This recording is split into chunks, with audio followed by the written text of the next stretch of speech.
The following is a hockey podcast out of Vancouver and Surrey, British Columbia. It'll only consist of a lot of puck talk and even more BS, or in actual words, banter and satire. Enjoy, and as always, go Canucks go.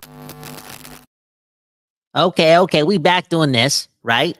Talking about why Trevor Beggs is the second best dad in the world and why Brock Boeser should pretend he's playing for Florida or lives in Florida. What?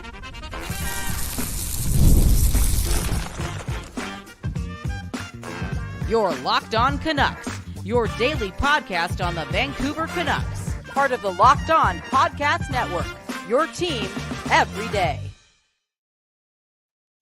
Hey, happy Friday and welcome to another episode of Locked On Canucks. My name is Trevor Beggs, co-host of Locked On Canucks and also a Canucks writer and part-time credentialed media member for a Daily Hive Vancouver. Before we dive into this Friday episode of Locked On Canucks, we got to thank you for tuning in because it is your Canucks every damn day. We're part of that Locked On Podcast Network. They're doing the most for sports fans across the world. And for our show, if you haven't done so already, what are you waiting for? Make sure you go subscribe and like this video on YouTube and on the podcast side. Oh, baby, go follow us and leave a good old 5-star review because we're not here without you. But we're also not here without the sponsors, and today's episode is brought to you by FanDuel. Place your first $5 bet, and you'll get started with $200 in bonus bets, guaranteed. Visit FanDuel.com to get started.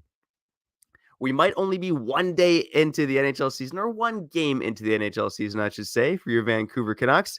But we've seen another Cup contender lock up two wingers long-term, one they did last summer, one they did this week. With the Florida Panthers and Sam Reinhart and Carter Verhaeghe. What does that mean for the Vancouver Canucks? What does it mean for Brock Boeser? What does it mean for the tax system here? Oh my God, there's too much to get into. All that and more coming up on this episode. We'll also get into some lineup tweaks that the Canucks are potentially making tonight against Philadelphia Flyers based on practice yesterday. And we'll also preview a game against the Canucks nemesis, the Philadelphia Flyers. Dear God, help us. All that and more coming up after I introduce my co-host, Kyle Bowen, looking much sexier than me, rocking the jean jacket. What's going on, buddy? Man, oh man, if we played Philadelphia in a 7-game series last year, we'd lose in 3 games. Straight up. Those guys Anyways, had a number. Bro, they truly did, man. Those games just made us so... I feel as if they made us frightened, okay? Those games from last year. I remember a play from Nikita Zadorov trying to go coast to coast like he's Nikita Zadorov. You know what I'm saying? Bobby Orr here. Turns it over. They scored the other way. Where am I going with this? Oh, yeah. Trevor Beggs, Kyle Bowen, doing this, giving you Locked On Canucks. Hit the like button. One left to the Don't Doze Art Lab. The place, that gives you that West Coast bias, man. They're always looking after their neighbors here. Truly blessed. We're able to do this because of them. And, yeah. You just got to respect your friends, okay? You got to respect your friends. And, bro, I'm thinking of this, man. And this is another reason why Brock Boeser may see me, walking in Gastown, and he may just pull me aside into, like, one of those dark alleys. We've all been in one of those dark alleys in Gastown, okay? And he's going to throw me in the dumpster, okay? But I feel as if, and this always happens every time Florida and Tampa find a way to sign players on the low, okay? But I feel like Brock Boeser, he's got to pretend he lives in Florida, man. This Florida discount, this no-tax discount that gets guys like Carter Verhaeghe to take $7 million a year. Brock, I know this is Vancouver and it rains a lot, but if you ain't cheating, you ain't trying to win, okay? I think it's time to cheat yourself. What? Bro, I hate this discount thing. Anyways, is there any chance that Brock Boeser takes a discount, not similar to Carter Verhaeghe, but just in general, to stick around with his favorite hockey team, the Vancouver Canucks? Look, it's always possible, and we've seen it in Vancouver before. Guys take discounts when they know they're playing for a good team that can win the Cup. Because, at the end of the day, right, like these states that have low taxes, like Nevada, like Florida, they do have an advantage, right? They can pay guys more money. You get more money in your pocket after taxes. And obviously there's not much sympathy when these guys make, millions of dollars, but, in Canada, you're paying over half of that back to tax. Then you're paying escrow on top of that, right? Oh, and you got to pay your agent as well. So, really these guys are keeping the minority of the money that they make gross when you play in Canada. So that's something that we just don't talk about a lot. That being said, back to my first point, these guys are still making a lot of money at the end of the day. Brock Boeser is going to sign a deal paying him over $8 million a season. And so, yeah, he gives, Forrest back for taxes, escrow, and his agent. He's still pocketing over Oh 3 my million, god. 3.5 million a season. That's still a lot of money. So at the end of the day, these guys know they're all rich. They all know they're going to make a lot of money. It just depends what the individual guy values, right? A guy like Nikita Zadorov, who said he felt disrespected by the Vancouver Canucks. Look, he Oh wanted the man. extra dough, man. He was about the money. But we've seen guys like the Sedin twins in Vancouver, right? The Sedin twins took contracts for way less than they could have gotten in the market back in 2009, right? And again, they donated $1 million of that to charity after they signed. So, look, to answer your question, these other teams with low tax states, they have an advantage, but it's up to the individual what they value most. If Brock Boeser values winning, living in the city, playing with the brothers in blue and green, then he's going to stay in Vancouver and he could sign for a discount. But if he wants to chase the dough and he's worried about taxes and keeping more in his pocket after tax, then he's going to go elsewhere.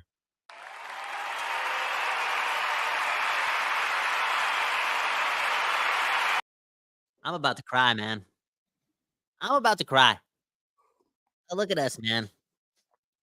Not making the millions, but telling millionaires to do what they got to do for the betterment of us, and again, potentially themselves as well, right? The Vancouver Canucks say maybe Stanley Cup contender, right? A lot of talent here. Maybe Brock Boeser makes his dreams come true and become a Stanley Cup champion in the place where again it just feels as if he's so connected to, and he's had a roller coaster of a relationship with. But at the end of the day, there's a lot of love there, and there's a lot of love for Brock within that team. You know what I'm saying? And where's the bump? Where's the bump? Do we have that bump right here?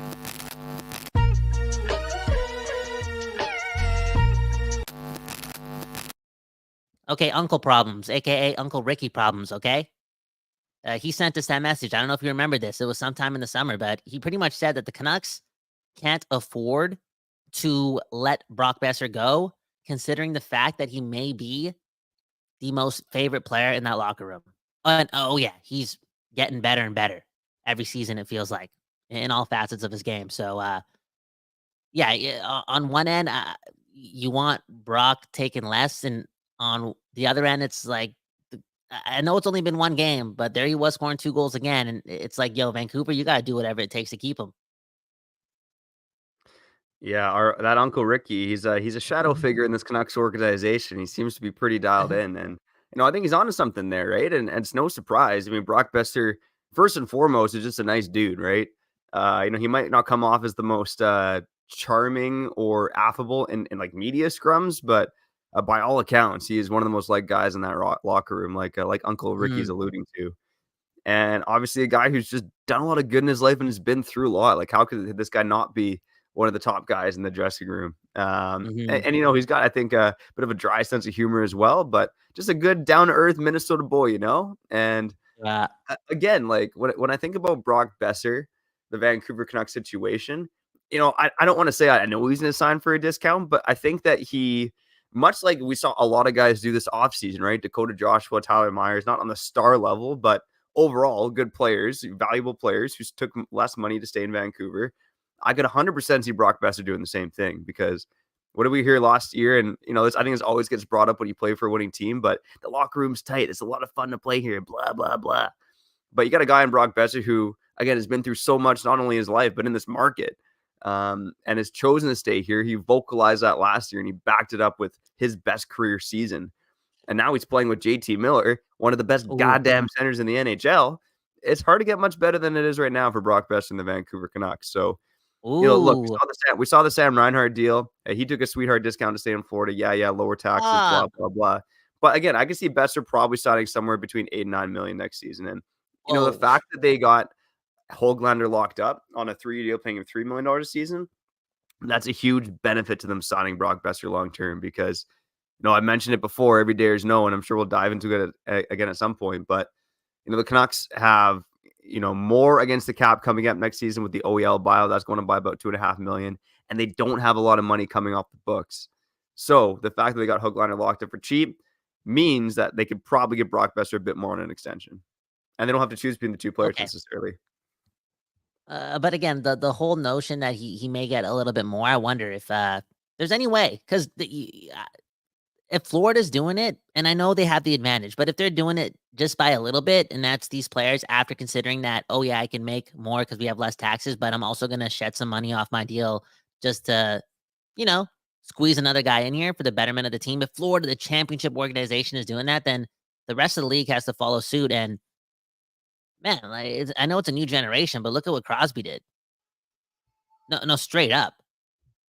Another contract where he's taking 8.7 to give the Pittsburgh Penguins a chance to win. I think across the board, more players got to do so, man. More players got to do so. It's a fine line to win this game. Now, on that note, I'll bring it up again. We're going to look back at the fact that these organizations that are these leagues in North America, right? The NFL, the NHL, the NBA, the MLB, all that stuff, right? We're going to look back at this time and question how it took so long for these leagues to not understand that giving this tax advantage or not doing anything about it when it comes to implementing how the rest of the teams use their cap is complete bullshit. Oh, I swore again. I'm sorry. It's it is. It is. It's not fair. You know, you talk about the steroid era in baseball. It's in salary cap leagues where there's a fine line of winning games. If there's no sort of sanction or some sort of rule to kind of give everyone the same playing field with your salary cap, because there isn't that in these leagues. Like Florida's playing on a much bigger field. They just are. Tampa's doing the same thing. Look at all the other tax-free states. I'll say it again. I'm sorry. It's bullshit. It's not fair. It is what it is. It's harder to win a cup in Vancouver than it is in Florida. That's the All truth. right. This is a bad question to ask before going right to break. But you know, I mean, I agree with you to an extent that it's unfair. But it's like, what's the fix? I don't have an answer in the slightest. So, Kyle, what do you think the fix is? Well, I don't know anything about politics, but Jay's like, you got to vote conservatives to lower the taxes and keep Brock at home. Or just do this, like give Brock the discount, get Brock to take a discount against the cap, and then under the table, you know, go to Elisa, Yaletown, right? Aquilini and Brock, and slip him a percentage of the sales from Elisa for the month, you know, or for every month of that whole contract. You got to work the magic like that.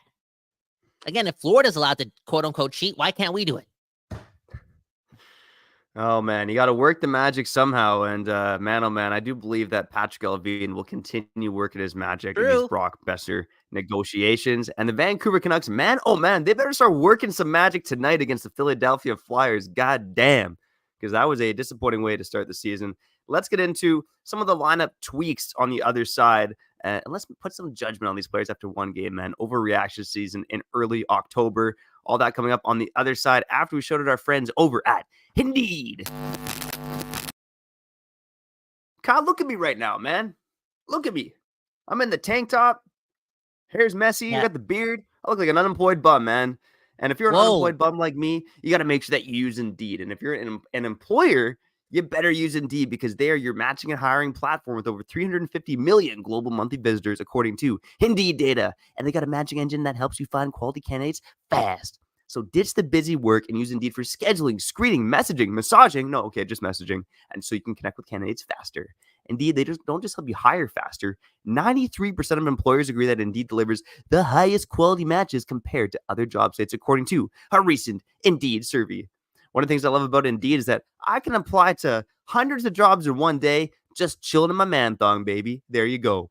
Indeed, they leverage over 140 million qualifications and preferences every day, and their matching engine is constantly learning from your preferences, so the more you use Indeed, the better it gets. Join more than 3.5 million businesses worldwide that use Indeed to hire great talent fast. Listeners of the show, you'll get a $75 sponsored job credit to get your jobs more visibility at Indeed.com/lockedon. Just go to Indeed.com/lockedon right now and support our show by saying you heard about Indeed on this very podcast. Indeed.com/lockedon. Terms and conditions apply. Need to hire? You need Indeed.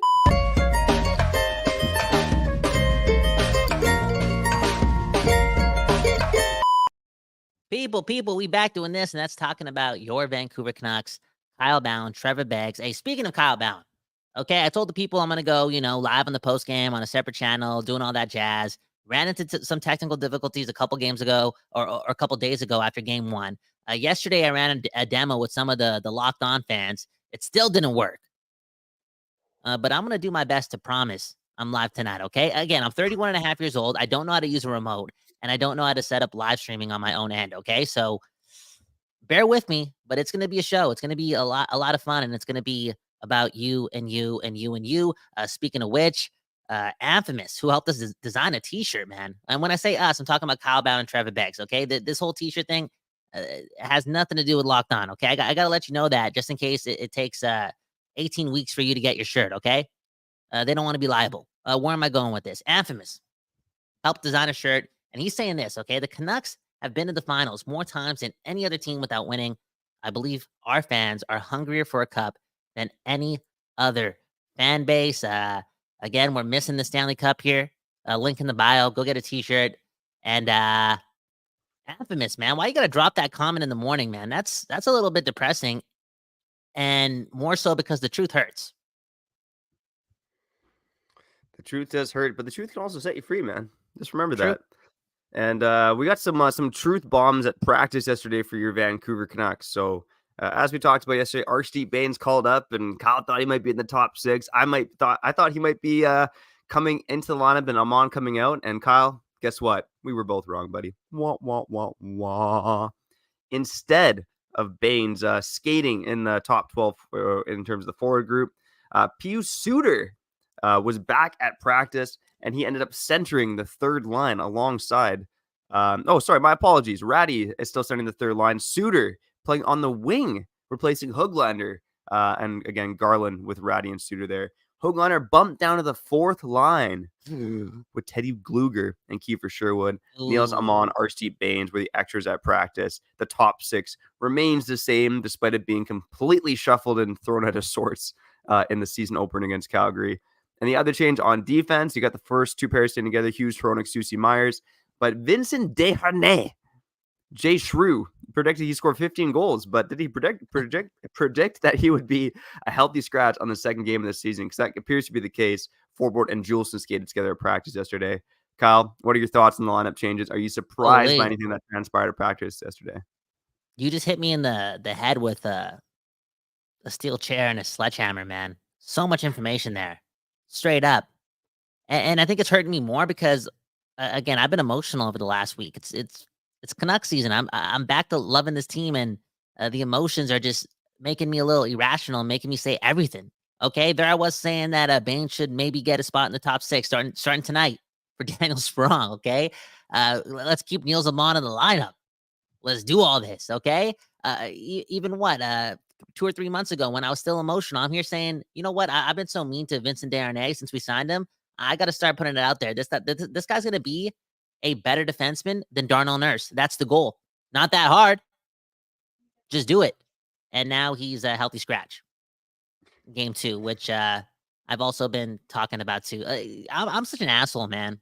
I'm such an asshole. Look at this comment from SK93. Kyle might have been right about Desharnais. Before we get into the whole Höglander getting a quote-unquote demotion, what are your thoughts on this? Like, are any other teams, and, we give Alvin a lot of credit. We give Talkin and Foot a lot of credit. But, is any other team in the league out there, other than, Steve Yzerman, signing a guy to a 2-year, $2 million deal? $2 million, not $750K, to be a project type of player, to be a in-season, we're going to turn this guy into something that he's never proven to be, which is a consistent top 6 defenseman at 28. I didn't know projects in the NHL cost $2 million over 2 years. Well, going on I mean, under Jim Benning, they cost 4 years and $10 million. And, I'm talking about Tucker Poolman there. I mean, one love to that guy, obviously deal with migraines. But at the time when that deal was signed, it made next to no sense, right? And I see this deal as in the same vein, right? You're signing a guy hoping that he can be more than what he is right now. And again, they probably paid too much to get him, but again, you're projecting here, and didn't work with Poolman. With Desharnais, it's a risk, right? It's a lowercase c risk because it's only 2 years and $2 million. But yeah, they absolutely overpaid to get him just because he's a big boy. And again, Beggsy, Bowen, got to keep it positive, okay? It's 420 all the time, and it's also the place for the West Coast bias to just be used every day. Foot's going to get this done. Talket's going to get this done. These guys are not stupid. They saw something in this guy, but it's going to be a project. And maybe they see two things, right? They see that he can be a better player, but it's also going to take more than one season to get this guy to be worth this deal, or in, better terms, worth more than this deal. Like maybe Desharnais is a better player in April and May, or, October of 2025, if you know what I'm saying. Straight up. Mhm. Speak it's the same thing. I wonder how much better Niels Höglander is going to get, because he's a player that is on this lineup with this many wingers is going to be bounced around the lineup. But I don't ever think it's going to be that much of a demotion, considering Tocchet does like to roll four lines, and there's a lot of talent here. Like, there's a world where, again, Canucks fans, close your eyes. Trevor Beggs, close your eyes, bro. Sherwood and Höglander on one line together, bro, that could be so effective in so many hockey ways. Starting now or again in the playoffs, like you see the tenacity, you see a base level, right? A floor level of offensive skill and speed that could also supply some offense, whether it be Teddy Bluger, Pius Suter. I just think that Höglander and Sherwood is actually so much an advantage than it is a demotion for Höglander. Like, this is strategy right here. I like this a lot.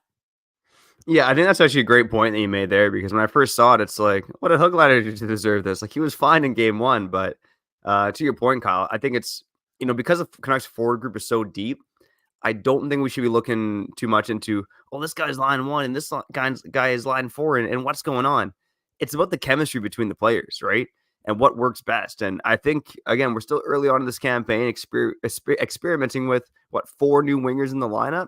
So there's going to be some experimentation, and there's going to be some guys figuring each other out and trying to build chemistry. And maybe that's something we didn't talk about too much heading into the summer, is that, honestly, it might take these guys a bit of time to gel. And look, I know they scored 5 goals in the opener, but, one was JT Miller's bomb. 3 were kind of quasi-power. 2 were actual power play goals. 1 just was the power play expired. But at even strength, I think it might take these guys some time to actually figure it out and gel together.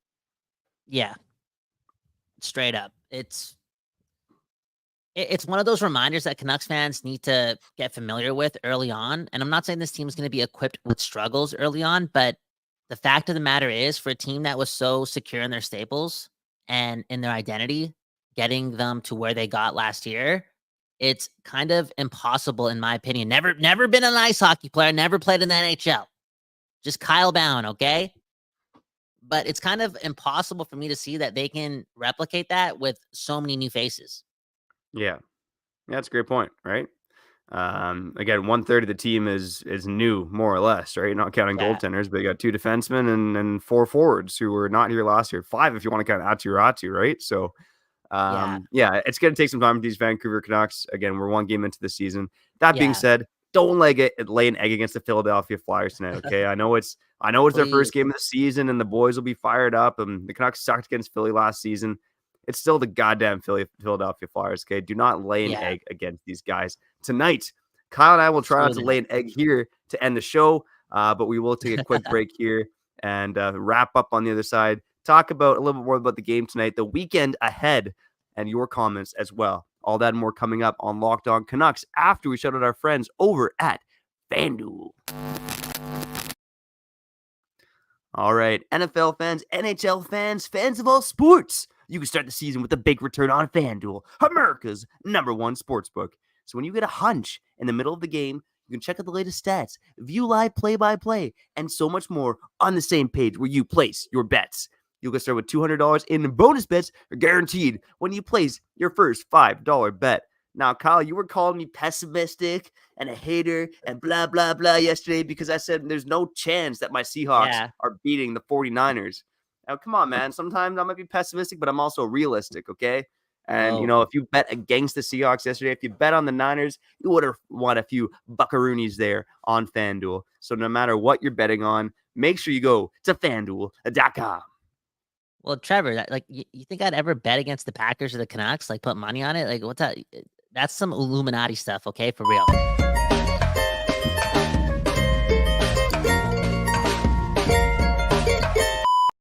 People, we back doing this, and that's talking about your Canucks and your Canucks only, and your Canucks only again. Hey, speaking of only Canucks, join the Discord, link in the bio.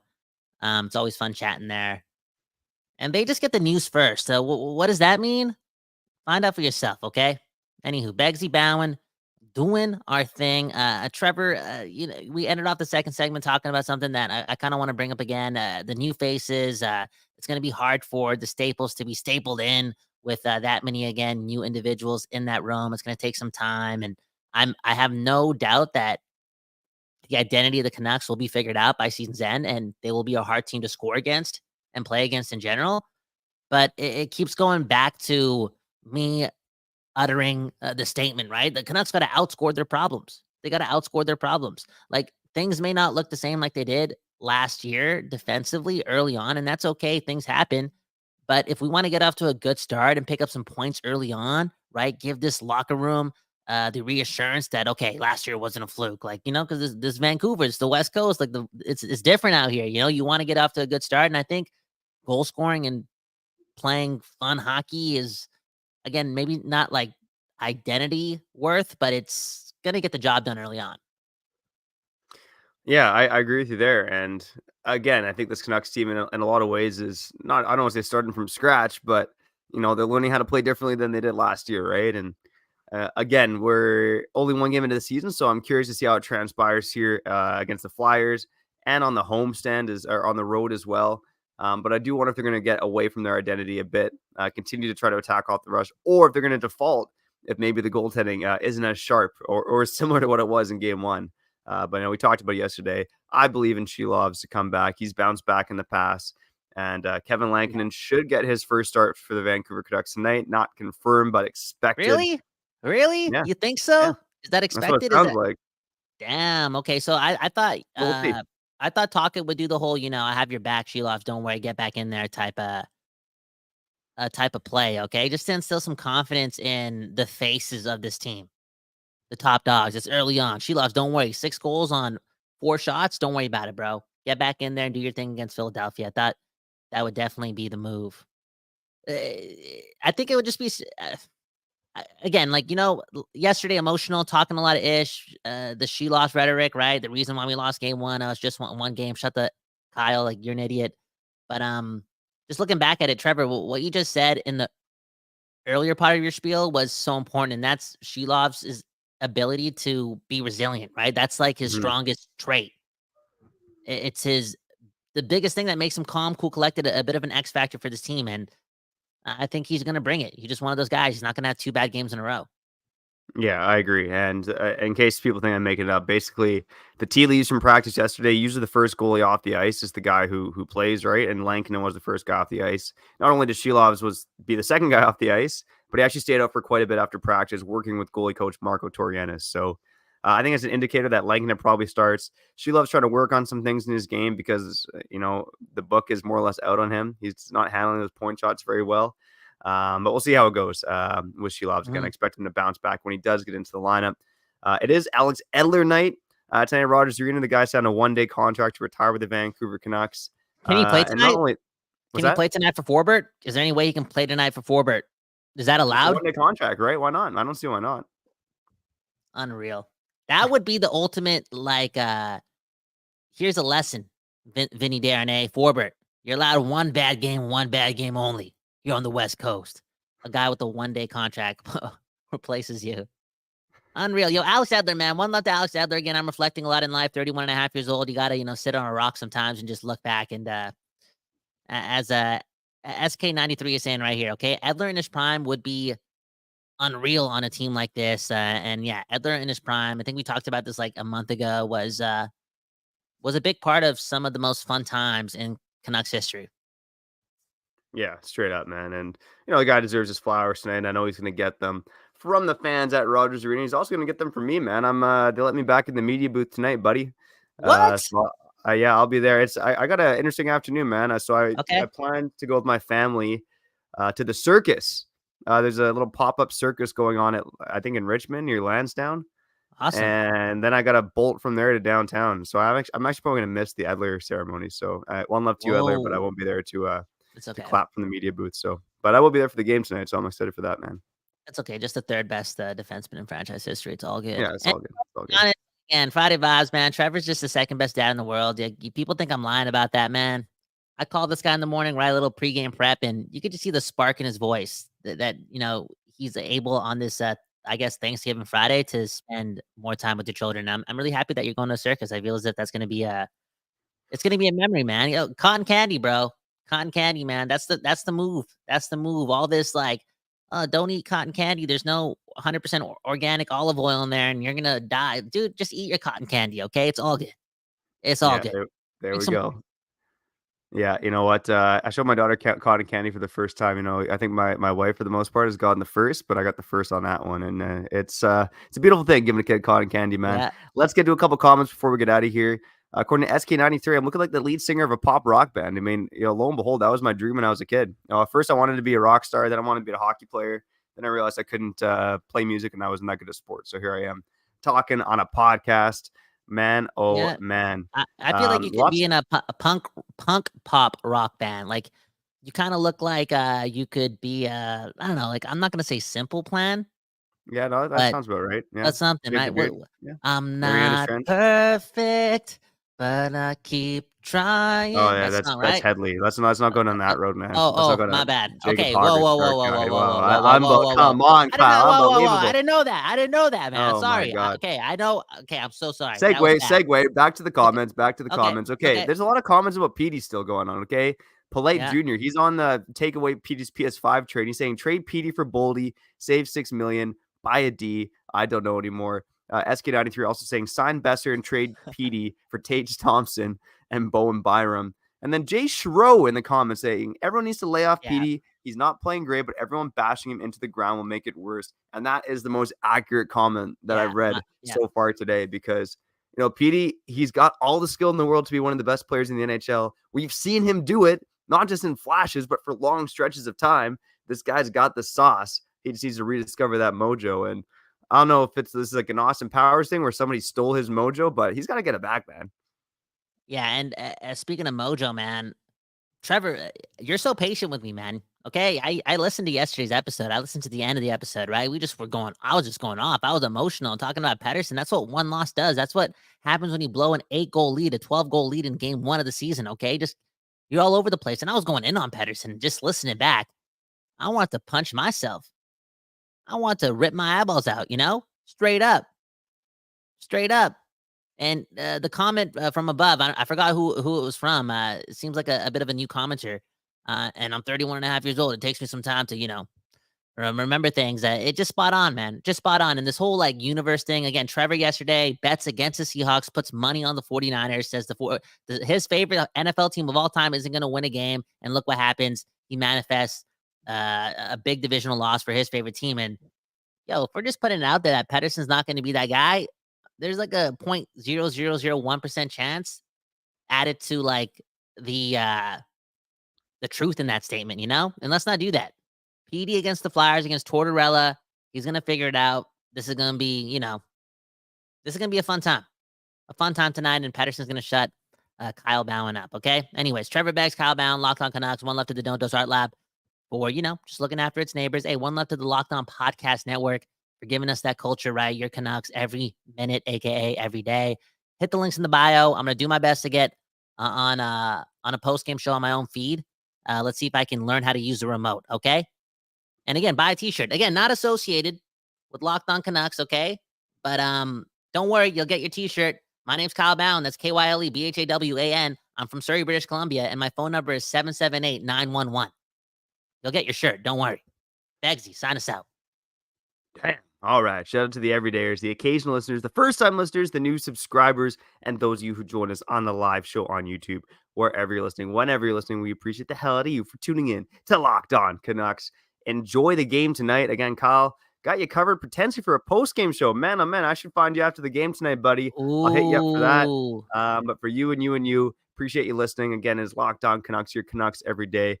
If you're watching on YouTube, make sure you subscribe. If you're listening on the podcast, subscribe there as well. Give us a follow, baby, because we ain't going anywhere. It's Locked On Canucks, your Canucks every day. But for now, we got to get out of here. I'm Trevor Beggs. That guy's Kyle Bowen. And you've been listening to Locked On Canucks.